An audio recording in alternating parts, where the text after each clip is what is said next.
You have not come to gain the world, but in losing the world, that you may be exalted. The cleansing of the soul is the presence of the Lord. Not doing your will is doing His will. When you seek not your good, it is God's presence. In more your good, He is not, but only in what you do for others. When an injustice is done to you, it is the best thing that could be done. You need to lose what you value most. Never seek your justice. They always leave, forget, and neglect you. The other comes first, not you, because they are divine. And by doing everything for them, you do yourself the greatest good. But if you do everything only for yourself, you make yourself your God, and you become the devil on the spot. Real. You do evil. You torment the soul. Even your appreciation is heaven and the presence of God. You leave yourself for the other. If you want something from me, what you tell yourself is untrue. It's from the devil. It means you want pain, your ego is too big, and you need suffering. He who attacks wants to suffer. When you don't care for yourself and seek your good, God is with you. The divine way strongly opposes self-interest for more and better. The miraculous state is not to think of the world. When you think of self-interest, you have stepped out of the divine on the spot, and suffering has also begun because a self is born, which brings an enemy. A God-loving man is infinitely respectful and soft as warm bread. To the humble man, life gives him everything he needs. No one is your property. The divine way is the way of human restraint. That's why it doesn't suit us. We want more, not less. God is in humility, so down, not up, in pride and pride. If you walk toward the world, you are not walking toward Him. He is where the waters gather. If you want something out of life for yourself, you don't want the Lord, then you will suffer. We are only here to do obedience. You did not come to believe that you might gain the world, but that by losing the world, you might exalt yourself. Those who want something material for the senses, for themselves, will lose their souls and will attract suffering because ego and self-interest will raise an adversary.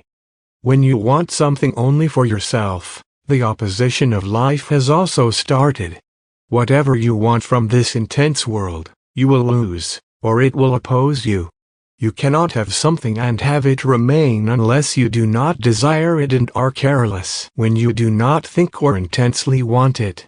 Not wanting the world is the love of God. Rejecting its attractions is health, joy, happiness, and all you desire. But when you want the pleasures, you lose the soul, bringing you suffering. It's like wanting to die. When you want the human stubbornly, you want to suffer. When you have surrendered your life, your power is maximized, and you can fulfill any desire, because you are one with the divine. He is with you, and you can ask for anything. Only then do you want nothing. To get everything you want, you must not want it, and then you will get everything as a gift. Love people and do what you want. The beauty of life is the love with which you love people. You live your passion. If you don't love, your life will not be beautiful. The Lord always takes care of us. The very thing you call evil with your ego saves your life and your needs. When you tell yourself something negative, what you are saying is not valid, reverse it, and look for the good in the bad. When it comes to you, evil is a great good, a divine gift. Accept it as an important guest from above. Something formed in the chaos, something that exists before heaven and earth. He is so still and profound. It sits alone and still, unchanging and spinning eternally without exhaustion. It is regarded as the mother of all beings. I do not know its name and can only call it Tao. If you want to name it, you can call it being. Its greatness is unattainable. Untouchable is infinite. To be infinite is to return to self-knowledge. Therefore, Tao is great, heaven is great, and so is the true self. There are 4 miraculous things in the universe, and the true self is one of them. Man continually shapes the way the earth looks. The world shapes heaven. Then heaven shapes the way of Tao. And the Tao shapes life. Everything flows. Why does a man get upset? When he's too fixated on the mundane, not to let go of what he has. When he gets attached, he is afraid to lose. For him, life is too meaningful, but it always comes second. The soul should be the most important, giving without expectation and reason, not the human because you get what you offer. If you don't provide, you don't get it. Then you're out of luck. You can't get angry when you're not attached to anything and have nothing to lose. Anger only touches you when you're too fixed on life, pleasure, or what you have. You're afraid they're going away from you. You're worried someone will take a pleasure away from you. You think you can't exist without it. Annoyance is the fear of losing a pleasure. You identify with the body and fear losing its pleasures, which are a boon to your senses. How do you do your ego? The need for more is your ego. But you are not the needs of the body. The more life-centered you are, the more troublesome you are. A man who smiles and is happy is always in celebration. That man is not caught up in worry. You don't have to be attached to anything. But why do we identify with the body, after which we fight and defend ourselves? That's why we get upset. We think the other is doing us harm and loss. But humans only point us toward the divine. When we lose something for the body, we gain the soul. So loss is gain for the soul. But you think you are only a body. Hence all the deceit and lies. You identify with what you have, and that becomes you. You feel that what you have is an extension of your body, and you can't do without it. And so everything you possess becomes me. If you lose it, it's as if something's broken. It's me. You're afraid to lose what you've hoarded more than you need because it's me. And that would be to tear something out of you, and you can't. You think that's damage. It's a just identification you have to let go of. There's nothing to be afraid of. And when you're with God, you have everything you want without asking. When your doors are open, for real, thieves won't come to you. When you don't defend yourself, you're the strongest. When the world is no longer everything to you, it will come to you. Selflessness saves your soul, which means health, happiness, and time because it opens the gate to heaven and allows the subtle energy to give you life. That's what needs to be practiced, the periodic stinking. You move towards God only when you move towards the minor. That's where heaven is, in periodic self-denial. But if you seek more, you seek hell. And you instantly lose peace and peace of heart. The more you desire to have, the sooner you lose all you defend. You should fear lest you lose your soul. What will you do without it? Then what have you without God?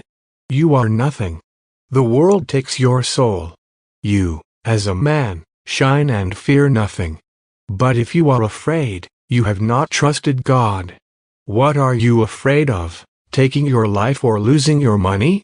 Evil comes to tear you apart. He is the greatest good. The separation is more important than life, because it gives you life. Trouble, sickness, disease, and unpleasantness are divine mechanisms for self-shrinking and cleansing our souls. We need them the most. Only when you are fixated on life and are afraid of losing what you have, of having it taken away from you, will you lose it. But if you are disinterested in everything and don't fight and don't defend yourself, you have nothing to lose because you don't have it, and that's why suffering doesn't come to you. Lack of attachment is all happiness. Attachment is pain. Pleasure is pain. Anyway, it takes away your vital energy, and then you have to give a lot to have something to lose. That's how thieves appear, and the one who hurt you then attacks you. No one says not to have the money you are working for, but the moment you are afraid of losing it, you start losing it. That fear destroys your trust in God. If you have no fear, don't send your thieves to you. Your fear calls them irresistibly. And your attachment. Trust is everything. It's the bulwark. What is the solution to disidentify from the interests of the body? Man confuses true happiness, the absence of attachment, with the happiness of the senses. People live intensely on the surface, do not find joy in themselves, and do not live it day by day. True joy is the state of attachment when you are in the world, but no longer belong to it. The moment you put your life in His hands, your life changes. Then, nothing will attack you. The attacker comes when you are afraid of losing what you have.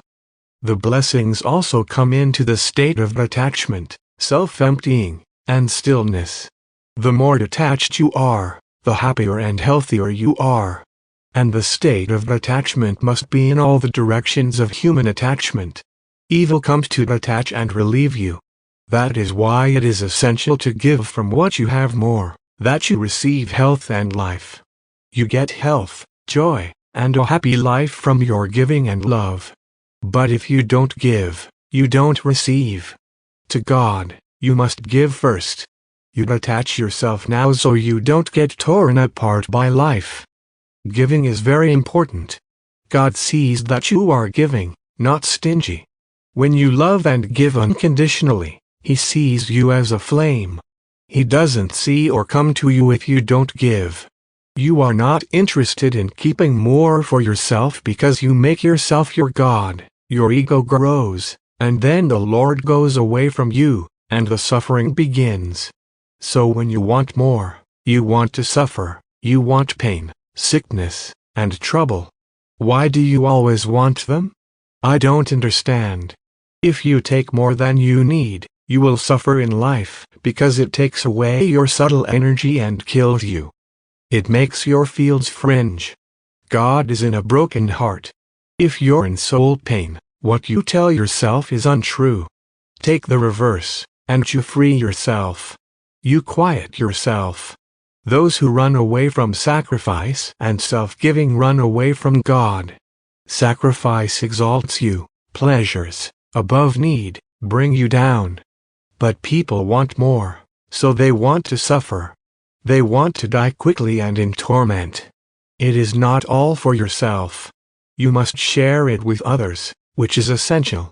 You get more than you need. You get to pass on, not for yourself. But whatever you withhold that is more will turn into pain, discomfort, and sickness tomorrow. Why? Because all that goes beyond necessity is vanity, which calls for obligatory suffering. If disidentification from the self could be resolved, all the problems in our lives would disappear. The body must be light so that the soul can rise as high as possible. We have come here to overcome this world and rise as close as possible to God. To love is to give, but who wants to give more than to take? We say that the body is our senses. That's the nature of parts. You are free only if you watch the wholes as they pass into each other. When you don't get deep into the parts, you don't hold anything to your heart. You forget them. You don't care about any team. Those of the world are meant to be forgotten. You don't need to burden yourself with them. When you expect nothing from anyone, trust in God. He knows what you need, and live free as the bird of heaven.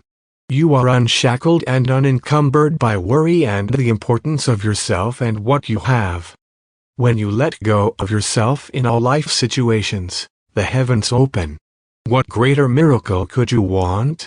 Then, the miracle immediately comes to you and gives you everything you want without asking. Why wouldn't you always want that? I don't understand. We have the same soul as we love. But when we think evil, we separate. We distance ourselves. We were united in love, and suddenly, we see ourselves as different so we can strike. The Lord is not your pleasures or senses. He is beyond concretization. No one says don't take your pleasures and live. No, when you receive some money and don't give any of it, you close yourself to the sky alone. When you keep only for yourself, you close yourself to life's energy and die. Every day, if you can give money, That's fine. Because that's self-offering to God. When you give ego, and you gain God. But man doesn't want to give, so he doesn't want the Lord. We don't sacrifice. The heavy is the foundation of the easement. Peace and calm are the masters of restlessness. That is why the sage always follows the essence of Tao and never strays from it. Even when surrounded by the splendor of wealth, he remains steadfast in his simple and ordinary life. How can a ruler govern a country if he pursues only his power and greed for life? He who acts according to his desires will necessarily lose the essence of Tao. He who is seized by lust and longing for more for himself will quickly waste his true divine nature.